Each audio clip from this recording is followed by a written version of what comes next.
Alexandria Genetti, welcome to the conversation today. Thank you, John. I'm excited to be here. It is a pleasure to be with you. You're joining us from the San Francisco Bay Area. I'm south of Salt Lake City in Utah.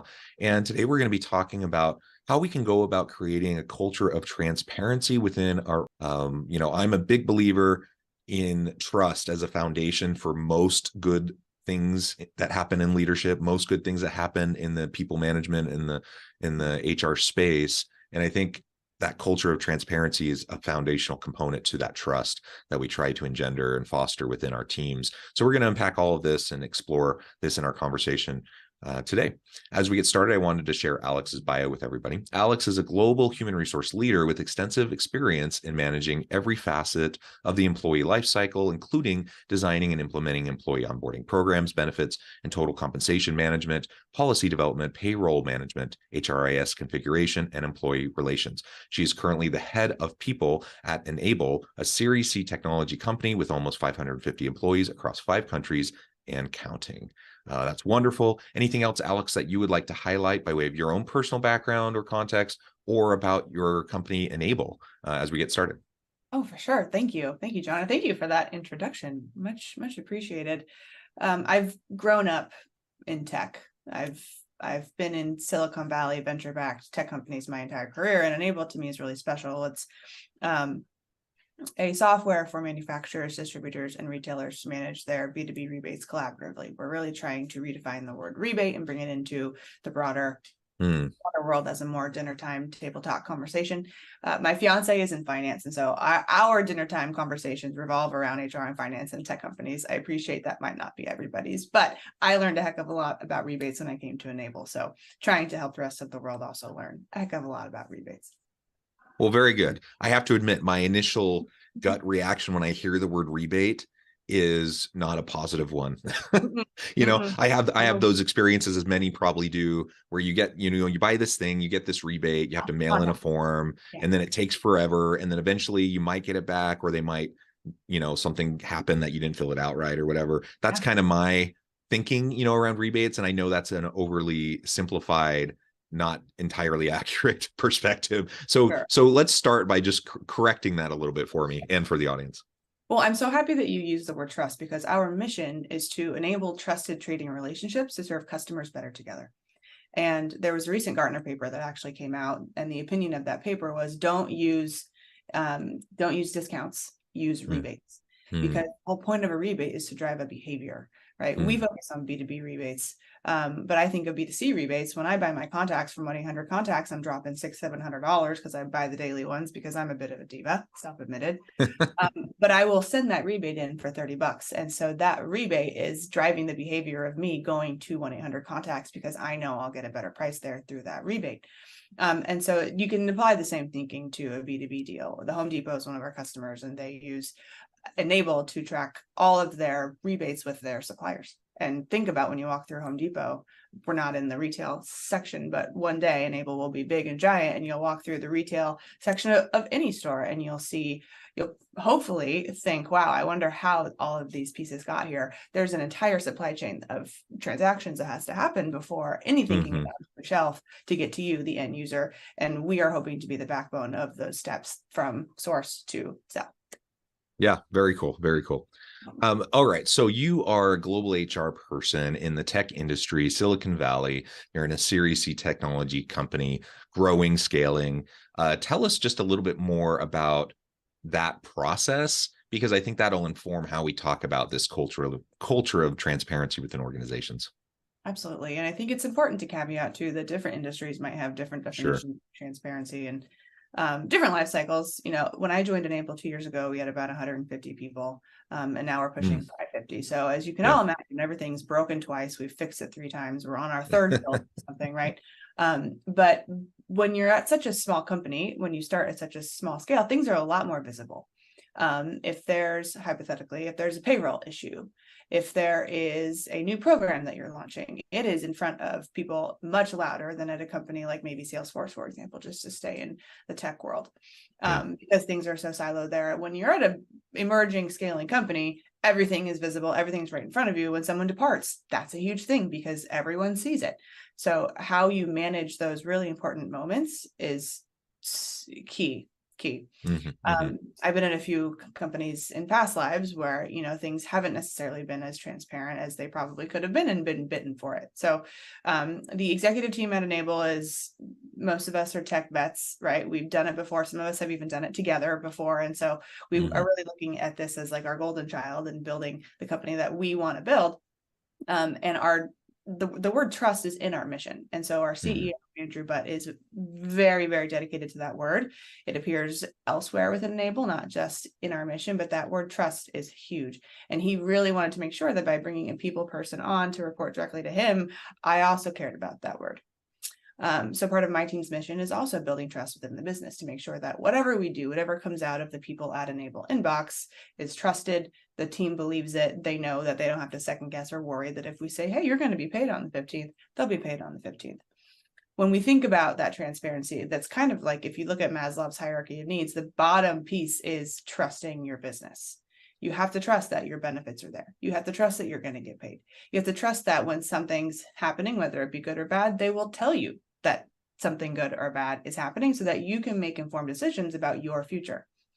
So when I think about a transparent culture, that is table stakes. Your computer has to work. Your paper must be on time. I've said that before, but I think that's often a forgotten about piece of a transparent culture, because if you don't have those basics, you're never going to be able to build on that and really have an honest conversation with your people about a positive thing or a negative thing. And I think in light of what we've called the SaaS crash, all these companies inflating and then having to deflate, that's the best way to break trust, by saying, hey, by the way, we did a little bit too much. If you're not honest about that conversation, on top of that bottom piece of the tier of making sure that your basic needs are met, you're going to immediately break trust with the business. And I would imagine lose a lot of your people. Yeah. Interesting. Well, yeah. And in Salt Lake, we have what's called Silicon Slopes. So it's kind of a growing tech hub here in Utah as well. And so we have a nice tech scene here. And just like in Silicon Valley and other places, with this tech bubble, that and all the layoffs that have been happening, it's hit us here too. The same thing has happened. And absolutely, companies that previously had won awards for employee experience and best places to work and all those sorts of things, now they're laying off half their people, right? That is devastating when it comes to the culture, when it comes to that trust piece. And I'm sure that every leader and every organization wants there to be trust, because without trust, you don't have anything. Like, you don't have social interactions, you don't have business and sales, and you just can't do that without trust, right? And so I'm sure everyone has good intentions and wants to do things the right way, yet this is a common problem, a common theme. Like, I see it come up again and again and again. I talk with companies all the time about a culture of transparency and trust, and yet in the daily kind of lived experience of employees and customers, in the workings of the organization, those good intentions don't always play out, right? They don't. And of course, there's caveats. If you're a public company, there's only so much you can share. Sure. When you're private, you have a lot more freedom. And I've lived in the public world. I've lived in the private world. I definitely prefer the private world. But I think you have to be willing to pull back the curtain as much as possible and trust that you've hired adults, and that you have to deliver a hard message like, hey, we're doing a riff. Here's why. You kind of have to you got to take the medicine. You have to figure out how to get off the drug, and you have to say, here we are. This is the decision that we made. And I think being vulnerable and pulling back that curtain and showing your team how hard of a decision you had to make, and why, I think will go much farther than sugarcoating it, hiding it. Someone I'm very close to in life, who will not be named, is at a company that did a huge layoff, and there was no communication to the team. They had an all hands the day after they announced the layoff, and nothing was said. And I talked to that person that day, and the first thing they said to me was, I do not trust these people. And I thought, yeah, there's that T word again. It's trust. You got to have the basics down. You have to trust that your basic needs are met every day. But right on top of that, second part of the pyramid, if you will, has to be proper communication. And it doesn't need to be good communication. It doesn't need to be nice and fluffy. It just needs to be honest. It needs to be true. It needs to be honest. And it needs to be a little bit vulnerable. That's something I talk to my CEO about all the time. We have monthly all hands meetings here at Enable, and there's a huge like knee-jerk reaction to have them be positive, amazing, woo, CEO is the beacon of light at a business, right? You are only here to say wonderful things. But if that's all they hear from you, and then inevitably we miss a number a quarter, we have to take an adverse action against the business, that's going to be a whiplash gut punch to them, and they're going to start to question you a little bit. You need to be honest to make sure that you're also showing vulnerability with Enable, and he has taken that on account and just run with it. And whenever he speaks now, the business really listens because they know that whatever he's saying is true, it's honest, it's vulnerable, and they're going to get the facts from him every month. Yeah, So, and people can tell the difference, right? They know if you're being genuine and straightforward. They know if you're putting spin on it, if you're trying to manipulate them or sell them on something. Just be genuine and create that people trust you, you have integrity. People can count on what you say. That's not to say that you're going to be perfect, that things aren't going to change, that sometimes you're going to have to make those hard decisions that are going to negatively impact some people or parts of the business. Like I think we're humans, we're adults, we get it, like we understand. We got to treat our people like humans. And I think we infantilize our people a lot of times. We think we have to tiptoe around them and not share anything except the positive stuff. And people aren't stupid. Like they know, for example, let's say your company didn't even have any layoffs during all these tech layoffs. Well, guess what? If you just put your head in the sand and pretend like everything's fine, no problem here, people know that there's a problem. Like it's an industry-wide problem. For sure. And so you better address it, and you better talk about it openly. Otherwise, people will fill in the gaps of information, and usually they're going to fill it in with stuff that's not as good as how you can guide the conversation in a healthy way. That is the perfect way to phrase it. We thankfully were in a position where we didn't have to do any layoffs, but we wanted to make sure that we addressed all the companies and partners of our people, friends of people who might have been in that situation.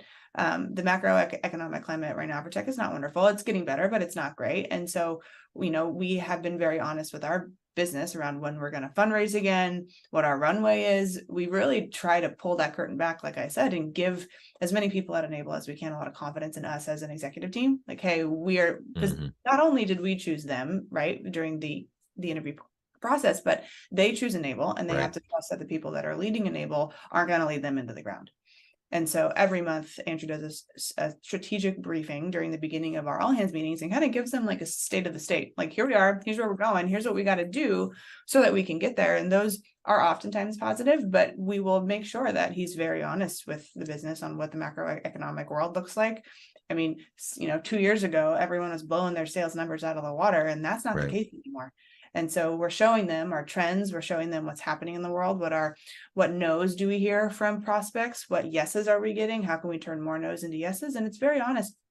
But you're absolutely right that if you don't fill in the gaps for someone, they will automatically jump that ladder of inference and say, wait a minute, there's this small gap here. Oh, the world's ending. It's the worst thing for me. I think salary transparency is a perfect example of that. If someone isn't confident where they sit because of their performance or because of the macroeconomic climate, because of company budget, whatever, because we're going to put in there, they're going to immediately jump up that ladder and infer that they are being screwed. Right. That especially with something like salary, it's such an emotional thing. If you're not being as transparent as you legally can be, we operate in 5 countries. There's so many different laws we have to follow.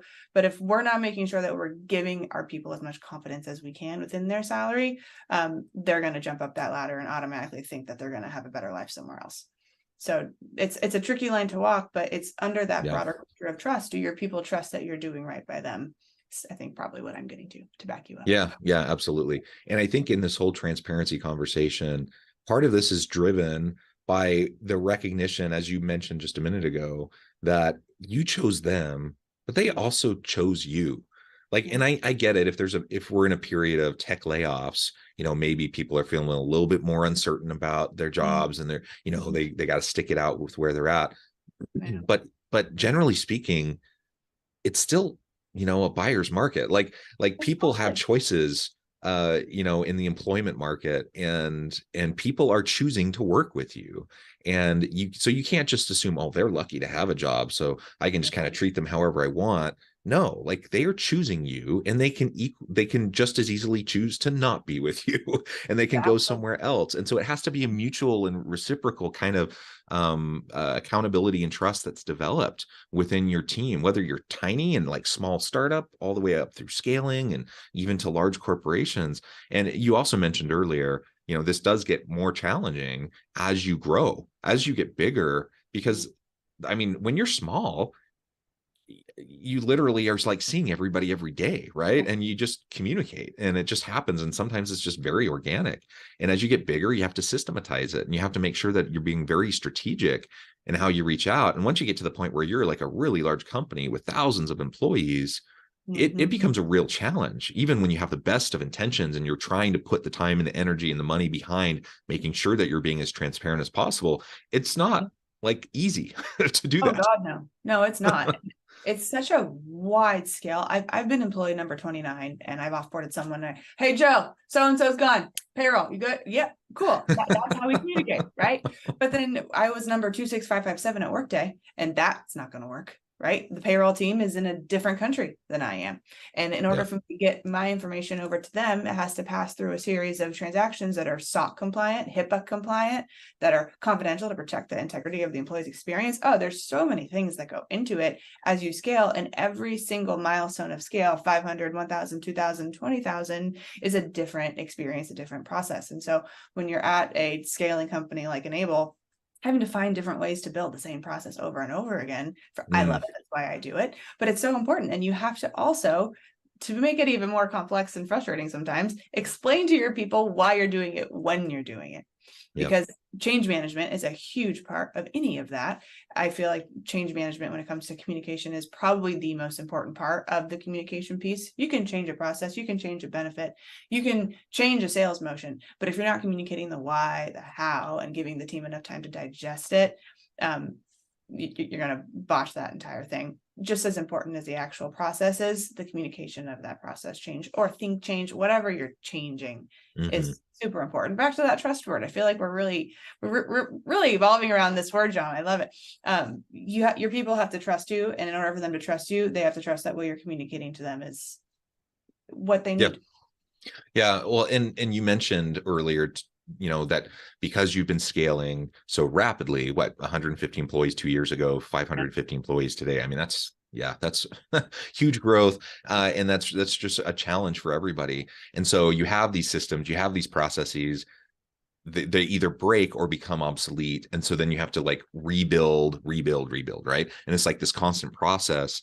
And people get change fatigue. And so even when people trust you, even when people feel like, yes, you're being straightforward with them, they get change fatigue, and then they get resistant to the change for a variety of reasons that then just make it all the much more challenging to do that next iteration. And it's not just the flavor of the month. It's not just doing the fad. It's like, there's real reasons why you need to make these changes because you're scaling and what you used to do won't serve you anymore, or it's not even compliant anymore, or whatever.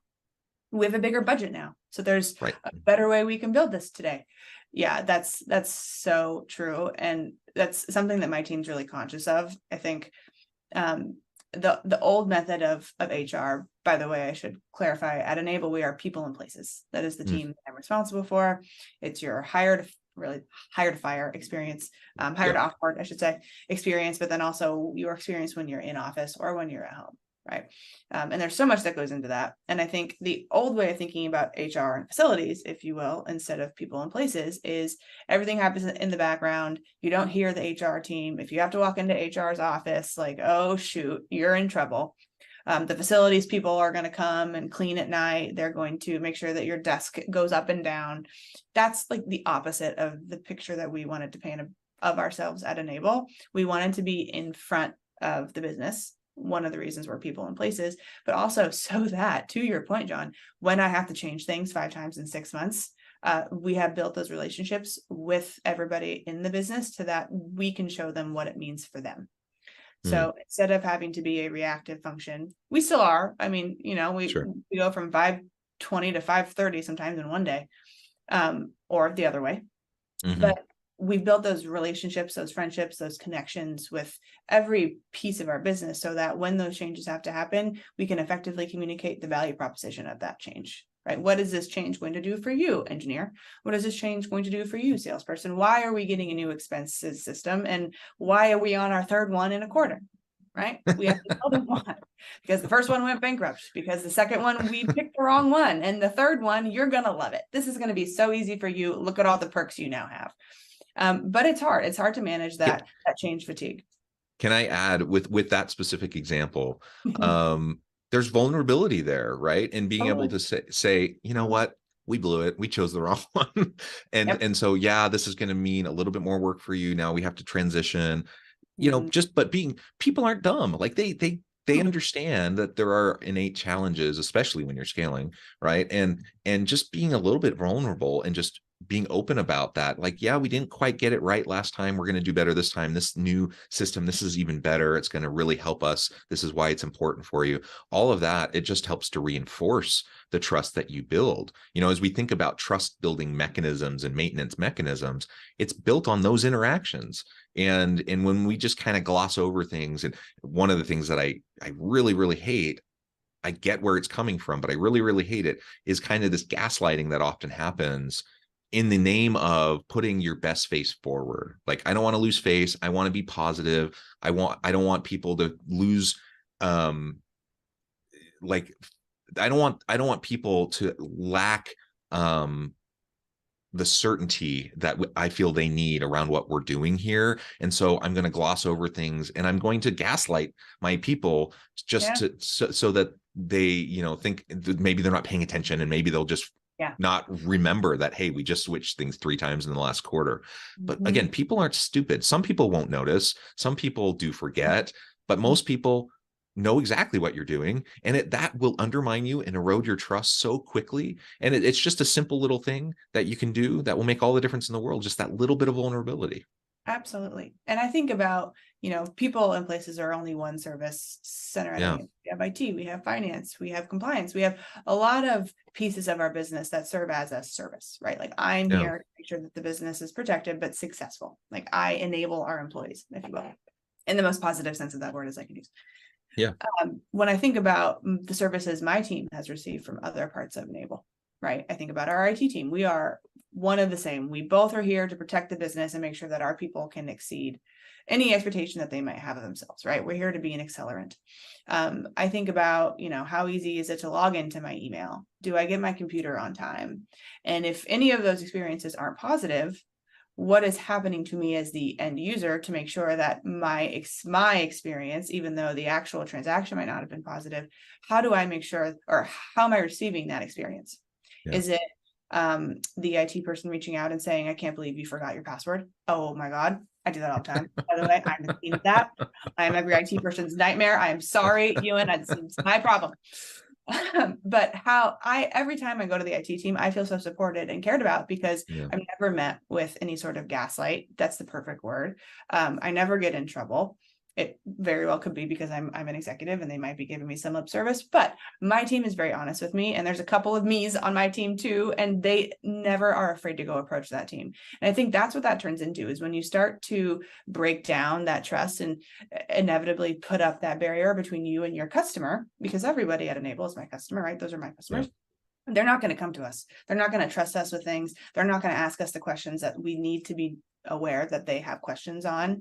And it really starts to work against you if you are the one that criticizes, is condescending, if you're and let me tell you, it's hard to be in IT. It's hard to be in people. Some of the questions and things that we get are really ridiculous. And sometimes people are super mean to us. But we have to flip it back and make sure that we are giving them that service of care, acceptance, trust, so that next time they have a problem that's big, that really could jeopardize something within the business, they're not afraid to come and say, hey, IT, I lost my computer. They're not afraid of that, right? So it does really come back to that big T word, to make sure that if and when shoot does hit the fan, they feel safe coming to you for those things, because it happens every day. We had someone leave their backpack on the top of their car the other day. You know, it happens to the best of us, right? It totally had, and that poor guy was he knew exactly what to do. He ran right to his local IT person. He said, "Oh my God, I did this." And if he had been afraid that he was going to get in trouble, I mean, we didn't make him go through a security training, but like that connection that he had with his local service center was so strong already that he wasn't worried about the impact it was going to have on him. He was more worried about the impact it was going to have on the business, which is the behavior that we wanted to drive. So it was really wonderful to see that example. Yeah, wonderful.